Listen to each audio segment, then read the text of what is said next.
வணக்கம். இன்றைக்கி நம்ம பார்க்க போகிற சமையல் என்னென்னு பார்த்திங்கன்னா, ஒரு 6 வகையான சைட் டிஷ் ரெசிபி தான் பார்க்க போகிறோம். இந்த சைட் டிஷ்ஷு நீங்கள் சாதத்துலேயும் போட்டு பரட்டி சாப்பிட்லாம். இல்லை ரசம் சாதம், சாம்பார் சாதம் எல்லாத்துக்குமே தொட்டு சாப்பிட்றதுக்கும் அருமையாக இருக்கும். சிம்பிளாகவும் இருக்கும். டேஸ்ட்டு வேறு லெவலில் இருக்கும். ஸோ வாங்க இந்த 6 வகையான சைட் டிஷ் ரெசிபி எப்படி செய்யலாங்கிறத பார்க்கலாம். ஒரு பேன் எடுத்துக்கலாம். இதில் வந்து நல்லா ஒரு 3 டீஸ்பூனுக்கு எண்ணெய் விட்டுக்கலாம். எண்ணெய் சூடானதும் 1 டேபிள் ஸ்பூன் உளுந்து சேர்த்துக்கலாம். அதே போல் 1 டேபிள் ஸ்பூன் கடலைப்பருப்பு, 1/2 டேபிள் ஸ்பூன் சீரகம், 1/2 டேபிள் ஸ்பூன் மிளகு சேர்த்துக்கலாம். இது கூடவே 2 வரமிளகாய் சேர்த்துக்கலாம், உடச்சிட்டு சேர்த்துக்கலாம். அதே மாதிரி ஒரே ஒரு பச்சை மிளகாய் உடச்சிட்டு சேர்த்துக்கலாம். உங்களோட காரத்துக்கு தகுந்த மாதிரி சேர்த்துக்கோங்க. மிளகு சேர்த்துருக்கோம், பச்சை மிளகாய், வரமிளகாய் இருக்குது. அதனால் காரம் எவ்வளோ தேவையோ அதுக்கு தகுந்த மாதிரி சேர்த்துக்கோங்க. இப்போ இதில் நல்லா ஒரு 10 சின்ன வெங்காயம் சேர்த்துக்கலாம். அது கூடவே ஒரு 4 பல் பூண்டு சேர்த்துக்கலாம். இப்போ இதுலேயே ஒரு சுண்டைக்காய் சைஸுக்கு புளி சேர்த்துக்கலாம். இப்போ வெங்காயம் பூண்டு ஓரளவுக்கு நல்லா வதங்கிடுச்சு பாருங்கள். இந்த ஸ்டேஜில் நல்லா ஒரு கைப்பிடி அளவுக்கு ஓமவல்லி இலை சேர்த்துக்கலாம். அதாவது கற்பூரவல்லி இலை நல்லா கழுவிட்டு சேர்த்துக்கலாம். இது கூடவே ஒரு கைப்பிடி அளவுக்கு கொத்தமல்லி இலையும் சேர்த்துக்கலாம். லேசாக வதக்குனா போதும், ரொம்ப வதக்கணும்னு அவசியம் இல்லை. லைட்டாக அந்த கொத்தமல்லி இலை வதங்கினதும் அமர்த்திடலாம். இப்போ இதில் கொஞ்சமாக உப்பு சேர்த்துக்கலாம். இந்த அளவுக்கு வதக்குனிங்கன்னா போதும். இப்போ கேஸ் அமர்த்திடலாம்.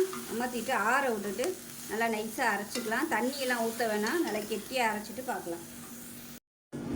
இப்போ பாருங்கள், அரைச்சிட்டே நான் வந்து கொஞ்சம் கூட தண்ணியே ஊற்றலை. அந்த ஓமவல்லியில் இருக்கும் இல்லையா தண்ணி பசா, அந்த தான் இந்த அளவுக்கு அரைச்சிக்கோங்க. தண்ணியை மட்டும் ஊற்றிடாதீங்க.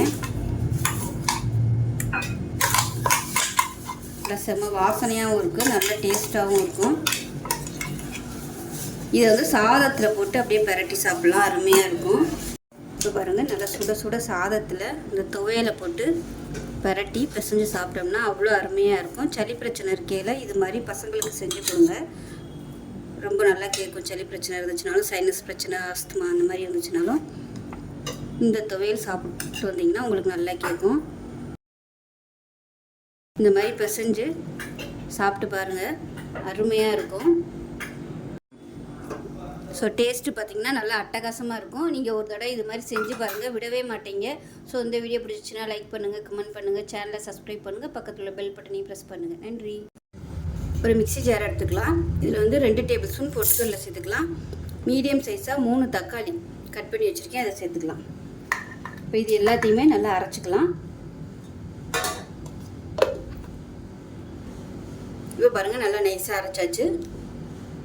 இப்போ ஒரு பேன் எடுத்துக்கலாம். இதில் தேவையான அளவுக்கு எண்ணெய் சேர்த்துக்கலாம். தேங்காய் எண்ணெயாக சேர்த்துக்குங்க, அப்போ தான் நல்லாயிருக்கும்.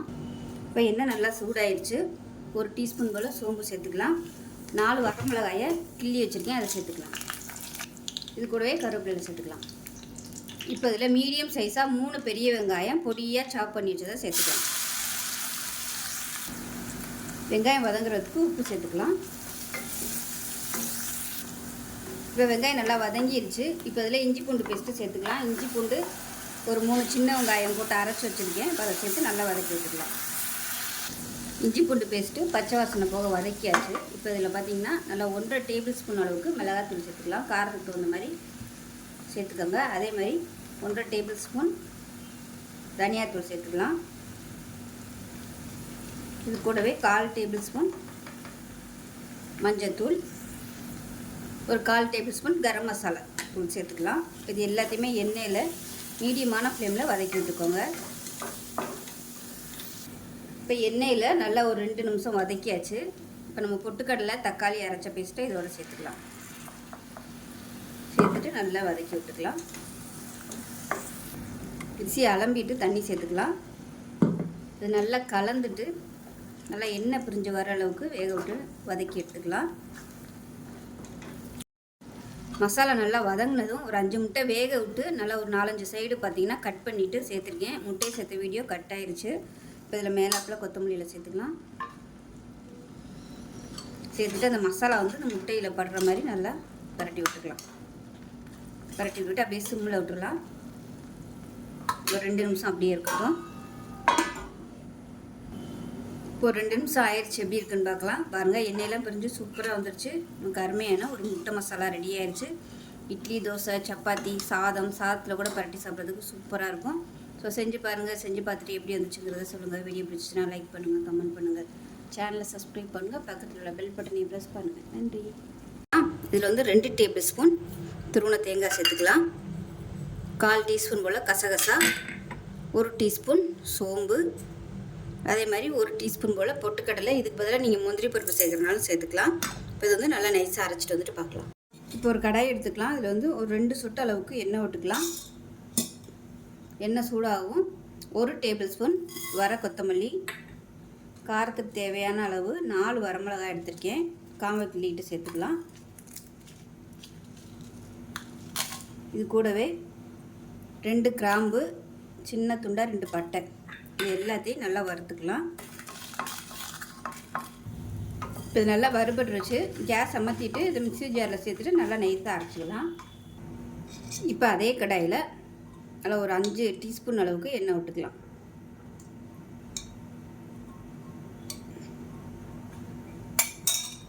இப்போ அதில் 1 டீஸ்பூன் போல் சோம்பு, 1 டீஸ்பூன் போல் சீரகம் சேர்த்துக்கலாம். ஒரு பிரியாணி இலை சேர்த்துக்கலாம். இது கூடவே பொடியாக நறுக்கின வெங்காயம் 1 கைப்பிடி அளவு சேர்த்துக்கலாம். இப்போ இதில் ஒரு 1/4 டீஸ்பூன் போல் இஞ்சி பூண்டு பேஸ்ட் சேர்த்துக்கலாம். இப்போ இதில் 2 பச்சை மிளகா, சின்னதாக ஒரு தக்காளி சேர்த்துக்கலாம். இப்போ கொஞ்சமாக உப்பு சேர்த்துக்கலாம் தக்காளி வதங்குறதுக்கு. இப்போ இது கூடவே மீடியம் சைஸாக ஒரு பீட்ரூட்டு நல்லா பொடியாக கட் பண்ணதை சேர்த்துக்கலாம்.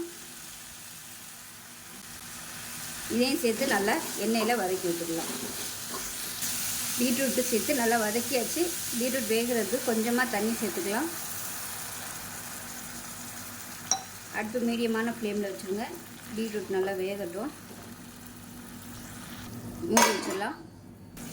இப்போ பார்த்திங்கன்னா பீட்ரூட் நல்லா வேக ஆரம்பிச்சிருச்சு. இப்போ இந்த ஸ்டேஜில் மீடியம் சைஸாக ஒரு கத்திரிக்காய் வந்து நல்லா பொடியாக கட் பண்ணிவிட்டு இதோடு சேர்த்துக்கலாம். சேர்த்துட்டு இதையும் நல்லா பரட்டி விட்டுக்கலாம். இப்போ அடுப்பு நல்லா அதிகமாக்கிட்டு நல்லா கிளறி விட்டுக்கலாம். இப்போ நம்ம அரைச்சி வச்சுருக்க இந்த மசாலா வந்து சேர்த்துக்கலாம். அப்படியே கொஞ்சம் தான் சேர்த்துருக்கேன், அதனால் நான் அப்படியே சேர்த்துட்டேன். இப்போ இதையும் சேர்த்து நல்லா பரட்டி விட்டுக்கலாம். இப்போ மசாலா சேர்த்து நல்லா வதக்கியாச்சு. தண்ணி நல்லா ட்ரை ஆகிடுச்சு. இப்போ நம்ம அரைச்சி வச்சுருக்க அந்த தேங்காய் பேஸ்ட்டை சேர்த்துக்கலாம். சேர்த்துட்டு கலந்து விட்டுக்கலாம். இப்போ லைட்டாக அந்த மிக்ஸியை அலசிட்டு கொஞ்சமாக தண்ணி சேர்த்துக்கலாம். இப்போ சேர்த்துட்டு ரொம்ப ஹை ஃப்ளேமில் கொதிக்க விட வேணாம். அடுப்பு நல்லா மீடியமான ஃப்ளேமில் வச்சு கொதிக்கட்டும். நம்ம ஊற்றிருக்க எண்ணெயெல்லாம் அப்படியே வெளியே வர ஆரம்பிக்கும். அந்த ஸ்டேஜ் வரைக்கும் கிளறி விட்டுக்கலாம். இதில் உப்பு கம்மியாக இருக்குது, அதனால் கொஞ்சமாக உப்பு சேர்த்துக்கலாம். கலந்து விட்டுட்டு அப்படியே மூடி வச்சிடலாம். அடுப்பு நல்லா குறைச்சி. இப்போ எப்படி இருக்குன்னு பார்க்கலாம். இப்போ பாருங்கள், அருமையாக ரெடி ஆகிடுச்சு. ஸோ அவ்வளோதான். இதோட நம்ம அமர்த்திடலாம். இது வந்து இட்லி, தோசை, சப்பாத்தி, சாதம் எல்லாத்துக்குமே சூப்பராக இருக்கும். பிடிக்காதவங்களுக்கு கூட இது மாதிரி செஞ்சு கொடுங்க, விரும்பி சாப்பிடுவாங்க. நல்ல வாசனையாகவும் இருக்கும். ஸோ செஞ்சு பாருங்கள். செஞ்சு பார்த்துட்டு எப்படி வந்துச்சுங்கிறத சொல்லுங்கள். வீடியோ பிடிச்சிச்சின்னா லைக் பண்ணுங்கள், கமெண்ட் பண்ணுங்கள், சேனலை சப்ஸ்கிரைப் பண்ணுங்கள், பக்கத்தில் பெல் பட்டனையும் ப்ரெஸ் பண்ணுங்கள். நன்றி. ஒரு பேன் எடுத்துக்கலாம். இதில் பார்த்திங்கன்னா பாவக்காய் எடுத்திருக்கேன். நல்லா ஒரு 100 கிராம் அளவுக்கு இருக்கும் பாவக்காய். உப்பு போட்டு நல்லா 1 மணி நேரம் ஊற வச்சு தண்ணியை பிழிஞ்சிட்டு வச்சுருக்கேன். இதை சேர்த்துக்கலாம். இதை வந்து நல்லா வதக்கி எடுத்துக்கலாம். இப்போ பாருங்கள், லேசாக வதங்க ஆரம்பிச்சிருச்சு. இந்த ஸ்டேஜில் ஒரு 2 டீஸ்பூன் அளவுக்கு எண்ணெய் விட்டுக்கலாம்.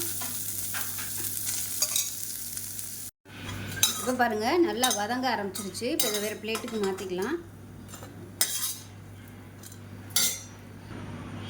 இப்போ எண்ணெய் தேவையான அளவுக்கு சேர்த்துக்கலாம்.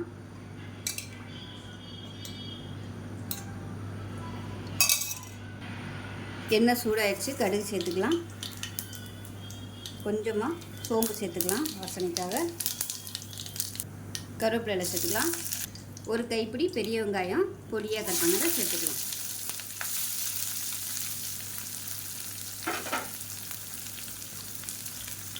வெங்காயம் வதங்குறதுக்கு கொஞ்சமாக உப்பு சேர்த்துக்கலாம். இது கூடவே இஞ்சி பூண்டு பேஸ்ட்டு ஒரு அரை டீஸ்பூன் போல் சேர்த்துக்கலாம். இப்போ மீடியம் சைஸ் தக்காளி ஒன்று சேர்த்துக்கலாம். இப்போ இதில் கொஞ்சமாக மஞ்சள்தூள் சேர்த்துக்கலாம். இது கூடவே காரத்துக்கு ஏற்ற மாதிரி 1 டேபிள் ஸ்பூன் அளவுக்கு மிளகாத்தூள் சேர்த்துக்கலாம். காரம் வந்து எவ்வளோ தேவையோ அதுக்கு தகுந்த மாதிரி சேர்த்துக்கோங்க. முட்டை உடச்சி ஊற்றுவோம், அப்போ காரம் வந்து குறைஞ்சிரும். அது நல்லா வதக்கி வச்சுக்கலாம். வதக்கி விட்டுட்டு நம்ம வதக்கி வச்சுருக்க அந்த பாவக்காயை அதோடு சேர்த்துக்கலாம். இதையும் சேர்த்து நல்லா பரட்டி விட்டுருவோம். இப்போ இதில் கொஞ்சமாக தண்ணி தெளிச்சுக்கலாம். இப்போ பாருங்கள் நல்லா வதங்கிடுச்சு. இப்போ இதில் வந்து 2 முட்டை உடச்சிட்டு சேர்த்துக்கலாம்.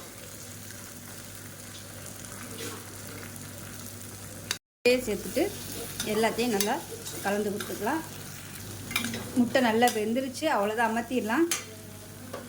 சூப்பரான பாவக்காய் முட்டை மசாலா வறுவல் ரெடி ஆயிடுச்சு. சாம்பார் சாதம், ரசம் சாதத்துக்கு சூப்பராக இருக்கும். செஞ்சு பாருங்கள். செஞ்சு பார்த்துட்டு எப்படி இருந்துச்சுங்கிறத சொல்லுங்கள். வீடியோ பிடிச்சிச்சின்னா லைக் பண்ணுங்கள், கமெண்ட் பண்ணுங்கள், சேனலை சப்ஸ்கிரைப் பண்ணுங்கள், பக்கத்தில் உள்ள பெல் பட்டனையும் ப்ரெஸ் பண்ணுங்கள். நன்றி. இதில் தேவையான அளவுக்கு எண்ணெய் விட்டுக்கலாம். எண்ணெய் நல்லா சூடாயிடுச்சு. இப்போ வந்து முட்டை ஆம்லேட் போட்டு நம்ம எடுத்துக்கலாம்.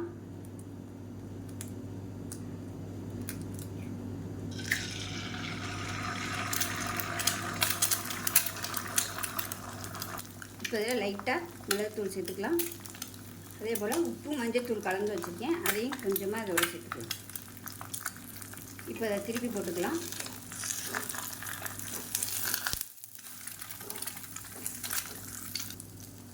இப்போ ஆம்லேட் ரெடி ஆயிடுச்சு. இதே மாதிரியே இன்னொன்று ஊற்றி எடுத்துக்கலாம். இப்போ நமக்கு 2வது முட்டையும் ரெடி ஆயிடுச்சு. இப்போ இதில் இன்னும் கொஞ்சம் எண்ணெய் சேர்த்துக்கலாம்.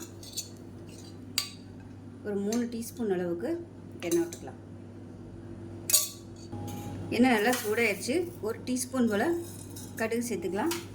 கொஞ்சமாக சோம்பு சேர்த்துக்கலாம். இது கூடவே கருவேப்பிலை சேர்த்துக்கலாம். அதோட கொஞ்சமாக புதினா இலை, கொஞ்சமாக மல்லி இலை சேர்த்துக்கலாம். பொடியாக நறுக்குனா பச்சை மிளகா ஒரு 2 சேர்த்துக்கலாம்.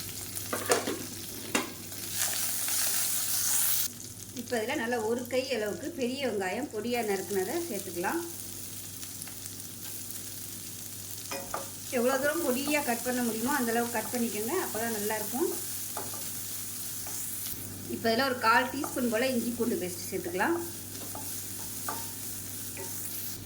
இப்போ இது எல்லாமே நல்லா வதங்கிட்டு இருக்கு. இதில் ஒரு 1/4 டேபிள் ஸ்பூன் தனியாத்தூள், காரத்துக்கு ஏற்ற மாதிரி ஒரு அரை டேபிள் ஸ்பூன் மிளகாத்தூள். இப்போ இது வந்து சிக்கன் மசாலா ஒரு 1/4 டேபிள் ஸ்பூன் சேர்த்துக்கலாம்.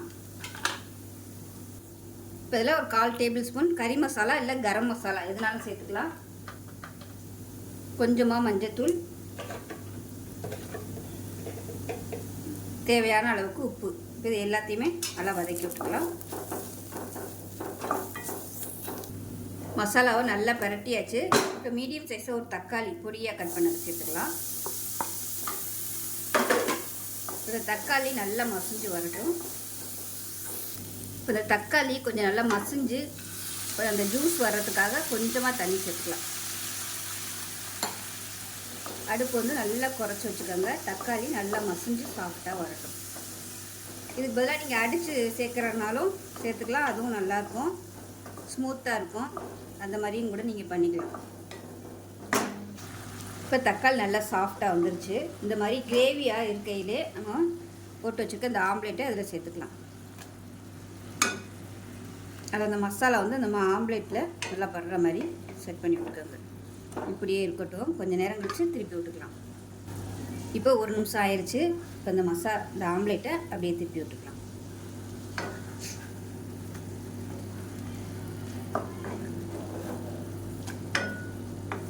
இந்த மாதிரி மசாலா எல்லாத்தையுமே அது மேலே எடுத்து போட்டுக்கோங்க. அப்போ தான் அந்த முட்டை வந்து நல்லா அப்படியே இழுத்துக்குறோம். அந்த மசாலாவை சாப்பிட்றதுக்கு நல்லா டேஸ்ட்டாக இருக்கும்.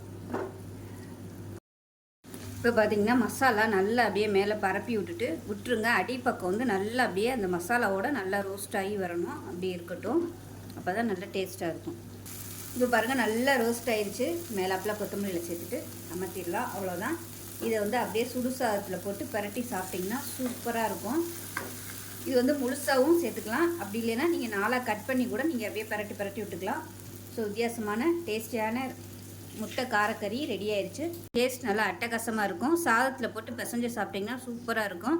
எப்பயும் போல் பண்ணாமல் இது மாதிரி டிஃப்ரெண்ட்டாக செஞ்சு பாருங்கள்.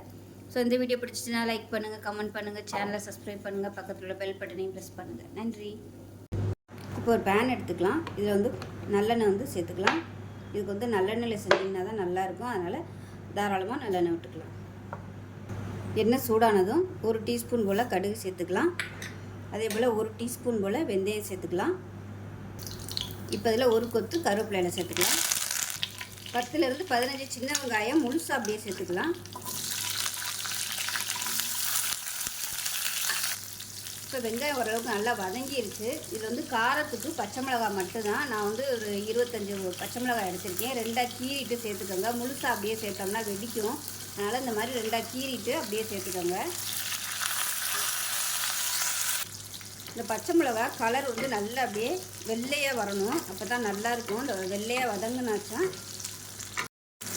இந்த பச்சை மிளகாய் கலர் மாறி வரணும். அப்போ தான் உங்களுக்கு அந்த ஃப்ளேவர் வந்து நல்லா கிடைக்கும். அது வதங்கி வரையில் நல்ல ஒரு ஃப்ளேவர் கிடைக்கும். இது நல்லா வதங்கட்டும் பச்சை மிளகாய். இது நல்லா வதங்கிட்டு இருக்குது. இந்த ஸ்டேஜில் 1 கப் அளவுக்கு அரிசி களைஞ்ச தண்ணி சேர்த்துக்கலாம். இதுதான் இந்த மண்டிக்கு வந்து நல்ல ஒரு டேஸ்ட்டு கொடுக்குறது. அதனால் கண்டிப்பாக அரிசி களைஞ்ச தண்ணி நல்லா சேர்த்துக்கோங்க. அந்த தண்ணியில் வந்து பச்சை மிளகாய் வேகும்போது தான் உங்களுக்கு அந்த காரம் வந்து அதிகமாக தெரியாது, வயிற்றுக்கு ஒன்றும் பண்ணாது. அதுக்காக தான் அந்த கழனி தண்ணி வந்து ஊற்றுறது. இப்போ இதில் வந்து புளி தண்ணியை நம்ம சேர்த்துக்கலாம்.